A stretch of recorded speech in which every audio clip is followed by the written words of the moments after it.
And tonight, another big story at 5:30. We're following more developments about what happened in the moments before a beloved mother and wife was shot and killed as she visited Annapolis for her son's induction into the Naval Academy. Today, jurors saw graphic images after Michelle Cummings was killed. And WJZ Live at 5:30 tonight, Avajoy Burnett has been on this case from day one. And Avajoy, we understand it was a very emotional day in that courtroom.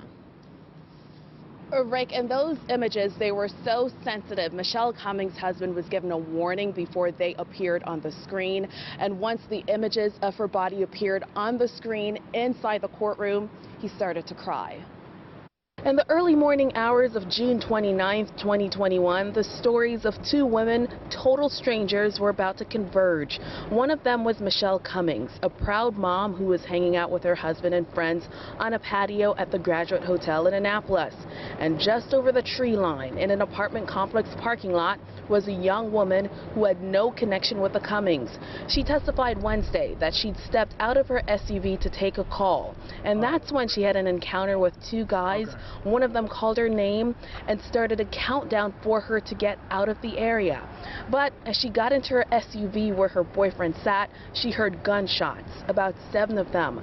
The bullets missed her, but prosecutors believe at least one round traveled through the trees and Michelle Cummings became an innocent victim, struck by a stray bullet. Now, 3 days into the trial, none of the witnesses have positively identified the suspect, 31-year-old Angelo Harrod, as the shooter.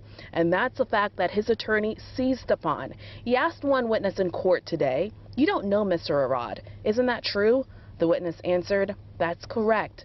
Jurors also saw graphic photos of Michelle Cummings' wounds after she was pronounced dead on the patio floor. Before the photos were shown in court, a prosecutor whispered to Mr. Cummings graphic photos. It was a warning of what would come.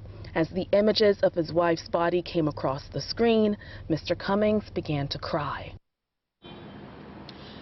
And it appears as if prosecutors are building a case here. Keep in mind that this trial will last for about 3 weeks. And it appears as if they have surveillance video of who they believe to be the suspect in the area of the time of the shooting. Jurors may be seeing that video in the coming days. Live in Annapolis, Avajoy Burnett for WJZ.